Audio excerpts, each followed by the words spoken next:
പിന്നെ ഒരു വണ്ടി ടെസ്റ്റ് ഡ്രൈവ് ചെയ്യാൻ പോകണം. പിന്നെ ഒന്നും നോക്കാണ്ട് ഷോറൂമിൽ വിളിച്ചിട്ട് ടെസ്റ്റ് ഡ്രൈവിനെ ബുക്ക് ചെയ്ത് ആണ് ഞാൻ ഓടിക്കാൻ പോകുന്നത്. ഇല്ലതല്ല ലോ ഇല്ലാതെ ഇവരെന്നെ ഇവിടുത്തെ വണ്ടി എടുപ്പിച്ചിട്ട് വിടുമെന്ന് തോന്നുന്നു. ടെസ്റ്റ് ഡ്രൈവ് ചെയ്യാൻ വന്നു. ഞാനിപ്പോൾ ഇന്ന് വണ്ടി മേടിച്ചിട്ട് പോകേണ്ടി വരുമെന്ന് തോന്നുന്നു. വണ്ടി എടുത്ത് താക്കോലെടുത്തിട്ട് വരാമെന്ന് പറഞ്ഞ് പോയിട്ട് ഇതുവരെ വന്നിട്ടില്ല.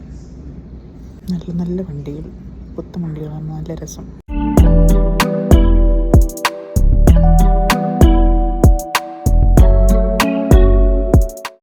മേടിച്ചാൽ വീട്ടിൽ കൊണ്ടുവന്ന് തോന്നുന്നു.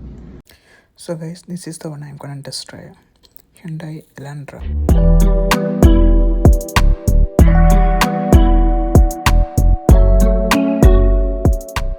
Exterior, it does have a feature called forward collision avoidance assist as well, which can detect if the car is going to get into a collision, and then it will stop for you as well. If you follow me to the side.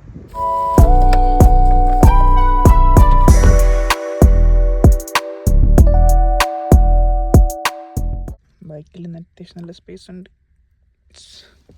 ഈ പുള്ളി എന്നെ കൊണ്ട് ഇന്ന് വണ്ടി എടുപ്പിക്കാനുള്ള എല്ലാ പണിയും ചെയ്യിപ്പിക്കുന്നുണ്ട്. ഇന്ന് എടുക്കുവാണെങ്കിൽ കുറച്ചും കൂടെ എന്തെങ്കിലുമൊക്കെ ചെയ്തു തരാനോ എന്നൊക്കെ പറയുന്നത്. പക്ഷേ എനിക്കങ്ങ് ചാടി കയറി എടുക്കാൻ ഞാൻ പ്രത്യേകിച്ച് തീരുമാനം എടുത്തിട്ടില്ല. എനിക്ക് വണ്ടി എടുക്കുന്നതിന് മുന്നേ ഫസ്റ്റ് എനിക്ക് ചോദിക്കേണ്ട ഒരാളുണ്ട്, എൻ്റെ ചേട്ടായി. ഇപ്പോൾ വണ്ടി എടുത്താൽ തന്നെ ഫസ്റ്റ് ഞാൻ കാര്യം പറയുന്നതും ചേട്ടായുടെ ആയിരിക്കും. ഞാൻ പിന്നെ ഹ്യുണ്ടായിയുടെ കോണയും കൂടെ അതെങ്ങനെ പ്രൊനൗൺസ് ചെയ്യുന്ന കാര്യത്തില്ല, അതും കൂടെ ചുമ്മാ നോക്കാമെന്ന് വെച്ചു. മീൻസ് ഇൻറ്റീരിയറൊക്കെ കാണാൻ വേണ്ടി അത് കാണാൻ വേണ്ടി വന്നപ്പോൾ the difference between Kona and Elantra is ഇൻറ്റീരിയറൊക്കെ ഓൾമോസ്റ്റ് സെയിം ആണ്. പക്ഷേ ഇരിപ്പിൻ്റെ പൊസിഷനാണല്ലോ മെയിൻ വ്യത്യാസം. ഒരെണ്ണം കോമ്പാക്റ്റ് എസ് യു വിയും ഒരെണ്ണം സെഡാനുമാണ്. പക്ഷേ എനിക്ക് മൊത്തത്തിൽ ഇഷ്ടം എലാൻഡ്ര. എനിക്ക് സെഡാൻ മോഡൽസ് പക്ഷേ അധികം ഇഷ്ടമാണ്. അതുകൊണ്ട് തന്നെ ഞാൻ എലാൻഡ്രയിലേക്ക് പോകാനാണ് ചാൻസ് കൂടുതൽ.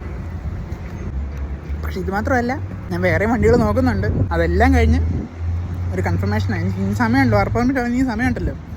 അപ്പം അതുവരെ വണ്ടികളൊക്കെ നോക്കി നല്ലൊരു തീരുമാനത്തിലെത്തി എനിക്ക് ഇഷ്ടപ്പെടുന്ന പറഞ്ഞാൽ എടുക്കുക എന്നുള്ള ഒരു തീരുമാനത്തിലാണ്. അവസാനം തല വീഴുമോ? അപ്പോൾ ഇനി അടുത്ത വീഡിയോ കാണാം. അതുവരേക്കും ശരി എന്നാൽ.